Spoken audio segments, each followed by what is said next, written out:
नमस्ते। ओवरव्यू में आपका स्वागत है। क्रिसमस पर हनुमान चालीसा, अपमान किसका? दूसरा, उद्धव ठाकरे और राज ठाकरे का साथ आना बिना एमबीए के कितना प्रभावशाली?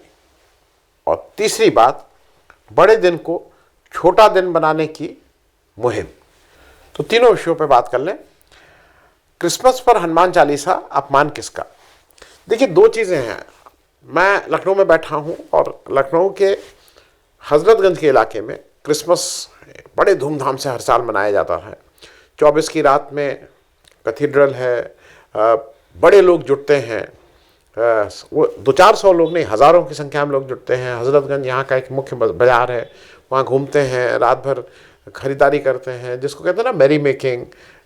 बच्चे आते हैं, एक खुशहाली का माहौल रहता है। आज मोदी जी लखनऊ में हैं और मोदी जी लखनऊ में रहते हुए हजरतगंज में उस चर्च के सामने लगातार या तो कोई आरती गाई जा रही है या कोई रामधुन है। घूम घूम के जो टोलियां हैं वो सब जगह मतलब एक एक दुकान वो करके उसको कुछ हिंदू धर्म के कोई भजन और कीर्तन और ये सब कर रहे हैं। दो चीज़ें महत्वपूर्ण हैं और वो महत्वपूर्ण इसलिए है कि मैं हिंदू हूँ, प्रैक्टिसिंग हिंदू हूँ, मुझे गर्व है कि मैं हिंदू हूँ। और क्या मेरे हनुमान, मेरे राम, मेरी सीता क्या खुश होती होंगी जब हम किसी दूसरे के उसमें डिस्टर्ब करते होंगे? किसी दूसरे के धर्म के भगवान को अगर हम गाली देते होंगे तो ये मेरे भगवान क्या खुश होते होंगे? कम से कम मेरा कोई भगवान इसमें खुश नहीं होता होगा। वो मेरे लिए अगर मैं इस तरह का करता हूं तो मेरा जो हिंदू भगवान है वो इसको पाप की श्रेणी में डालता है, अगर पाप पुण्य का कोई कंसेप्ट है तो।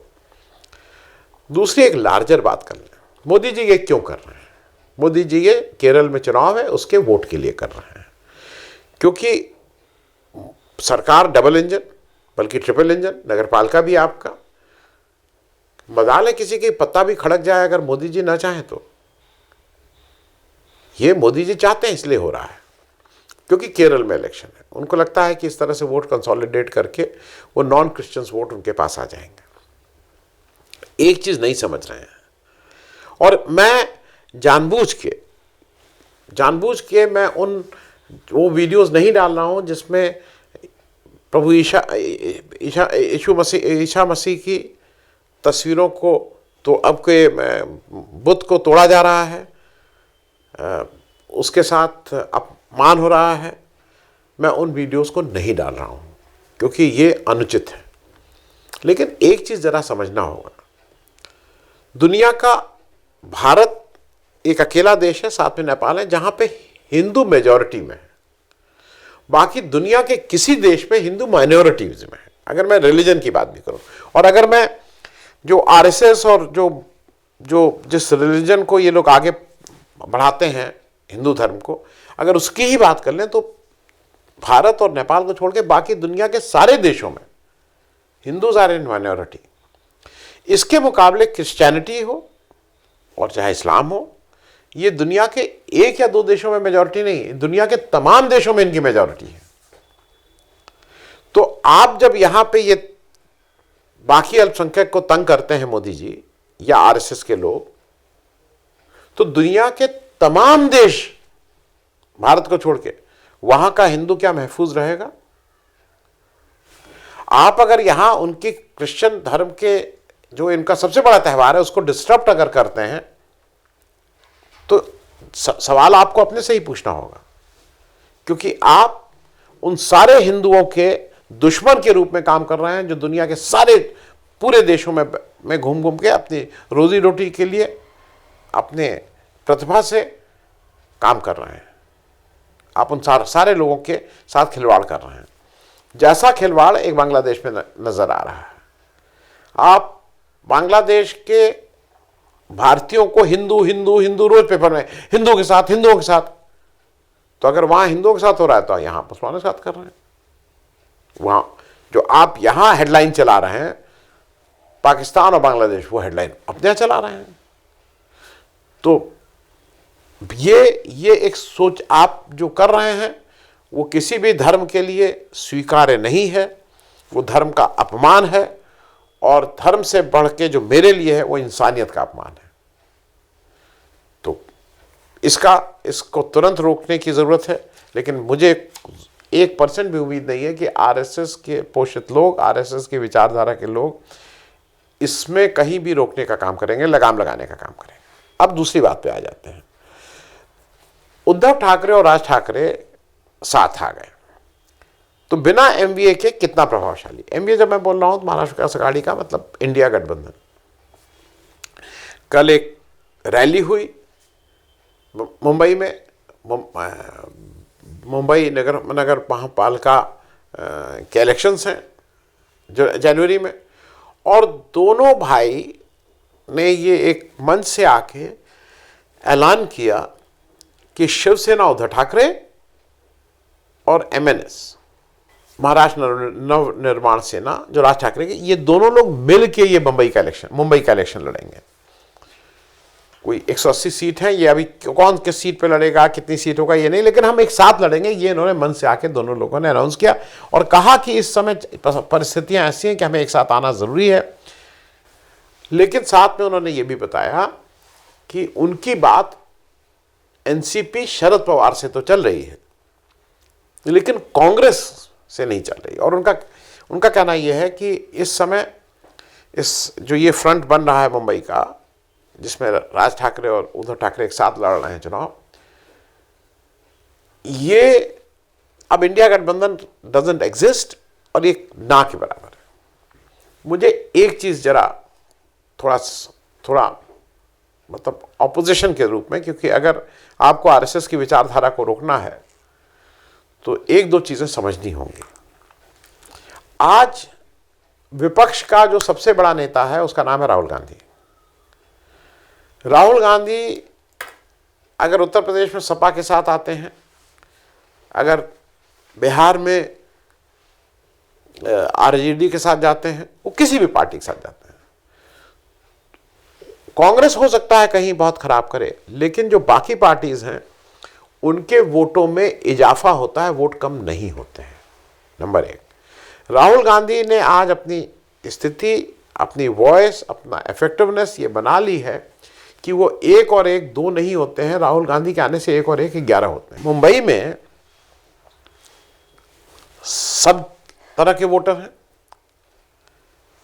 लेकिन जब धारावी पे मामला बना तो क्या उद्धव ठाकरे साहब या राज ठाकरे साहब आप धारावी गए थे? वो तो मुंबई का मामला था, राहुल गांधी गए थे। तो मेरा सिर्फ ये मानना है कि आप अगर इस गठबंधन में एमवीए को बिल्कुल बाहर रख के आप दोनों लोग लड़ रहे हैं, तो इस आपके आपसी जो खींचतान है एमवीए की, उसका फायदा बीजेपी को मिल जाएगा। और बीजेपी को ये सूट करता है कि आप लोग अलग अलग इलेक्शन लड़ें। तो मेरे ख्याल में ये बिल्कुल सही बात है कि आपके वजूद की लड़ाई है, क्योंकि अगर मुंबई आपके हाथ से निकल गई तो फिर शिवसेना, उद्धव ठाकरे और राज ठाकरे तो उतनी बड़ी फोर्स नहीं है, लेकिन फिर भी राज ठाकरे और इनका रेलेवेंस और कम हो जाएगा। इसलिए आपके लिए जीतना जरूरी है, लेकिन जितना मुंबई नगर पालिका इलेक्शन जितना जरूरी है, उतना ही जरूरी आपको विपक्ष की एकता को भी एक जगह कायम रखना जरूरी है, वोट बिखरने ना पाए। तो इसलिए मेरे हिसाब से आपको ये इस पे अलग से कुछ काम करना चाहिए, दोनों नेताओं को, बल्कि विपक्ष के जितनी पार्टी हैं सबको। अब बात कर लें बड़े दिन को छोटा दिन बनाने की मुहिम। जब बचपन से क्रिसमस को बड़ा दिन हम लोग बोलते थे, क्योंकि टेक्निकली तो 22 के बाद से बड़ा दिन शुरू हो जाता है, लेकिन बड़ा दिन ये था कि 25 दिसंबर से बड़े दिन शुरू हो जाते हैं। दिन सबसे शॉर्ट रहता है, ऐसा वो था, और 24-25 से बड़े दिन शुरू हो जाते हैं। सेंटा आता है, सेंटा क्लॉज आते हैं, सेंटा क्लॉज गिफ्ट लाते हैं बच्चों को। ये शहर के बच्चों के लिए काफ़ी कुछ इस तरह का रहता है। मेरे घर में भी मेरे ग्रैंड चिल्ड्रन आए हुए हैं, तो सुबह उनके लिए कुछ यह होगा कि भाई सेंटा आके दे गया। बच्चों का कहना था कि भाई हमें जगा देना चाहिए था, हुआ कि भाई जगह नहीं। ये सब बातें हुई। बड़े दिन का एक अपना अहमियत रहती है, मैरी मेकिंग है, it is more of a joy. बाहर निकलने का एक वो है, लोग बाहर निकलते हैं इर्रिस्पेक्टिव ऑफ रिलीजन, जो एक हमारा सामाजिक दायरा था उसमें इर्रिस्पेक्टिव ऑफ रिलीजन ये होता था। अब आ गए हैं मोदी जी। मोदी जी जैसे हर चीज में एक अपना पेच लगाते हैं और उनको लगता है ये पेच लगा के उन्होंने एंगल दिया। अब इस बड़ा दिन को वो छोटा दिन करने के चक्कर में है और बड़े दिन को रिप्लेस करना चाहते हैं अटल जी के जन्मदिन से। अटल जी आज ही की तारीख में 3-4 लोगों के और जो प्रमुख लोग हैं जिनके जन्मदिन है। ईमानदारी से बताइएगा, अटल जी का जन्मदिन क्या जीसस क्राइस्ट के जन्मदिन से बड़ा हो सकता है? ईमानदारी से बताइएगा।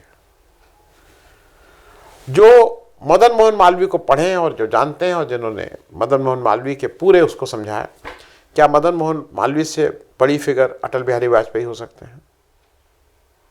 तीसरी बात, एक और व्यक्ति है जिसका आज के तारीख में, उसका नाम है जिन्ना। जिन्ना हमारे लिए तो विलन है, भारत के लिए, लेकिन पाकिस्तान में अगर जिन्ना है तो उसको कमतर किया जा सकता है पाकिस्तान के सामने। दो चीजें और हैं, आज तुलसी विवाह भी है और जो आपके बापू हैं, हमारे बापू तो महात्मा गांधी हैं, जो आरएसएस के बापू आसाराम जी हैं, वो एक शुरू किए थे मातृपितृ पूजन दिवस। आज आप मातृपितृ पूजन दिवस करते थे, इंपॉर्टेंट दिन था, लेकिन आप और ये सब ये वही सब है जो आसाराम और ये जो रामदेव, लाला रामदेव, ये सब वही एक ही थैली के चट्टे बट्टे हैं कि कैसे बड़े दिन को छोटा दिन करके मातृपितृ पूजन दिवस कर दीजिए। जब बेटा और बाप आज शाम को चीयर्स एक साथ करते हैं तो शायद पूजन की यही विधि हो गई होगी। अब नए पूजन विधि में चीयर्स, बाप बेटा एक साथ। मैं ये बात इसलिए कह रहा हूं कि कहीं किसी को छोटा करके आज तक कोई आदमी बड़ा नहीं हुआ है। अटल जी को अगर आज लोग, अटल जी के प्रति लोगों में प्रेम है या अटल जी की इज्जत है तो उनके काम की वजह से है, आपकी वजह से नहीं है।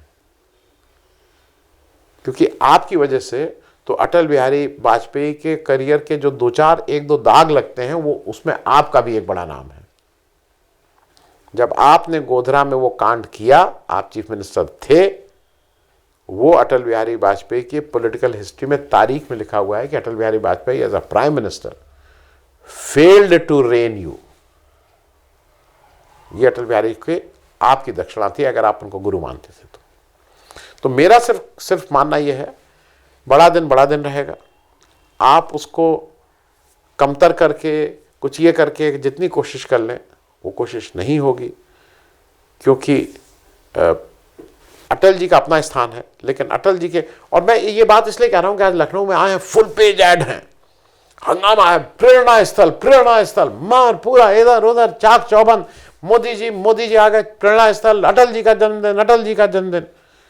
आप कर लीजिए, कुछ करना है। जो ग्राउंड रियलिटी हो तो ग्राउंड रियलिटी रहेगी। आप सबको एक बार, पहली बार, क्योंकि शुरुआत में नहीं कहा था, बड़े दिन की बहुत बहुत शुभकामनाएं। Merry Christmas. Thank you.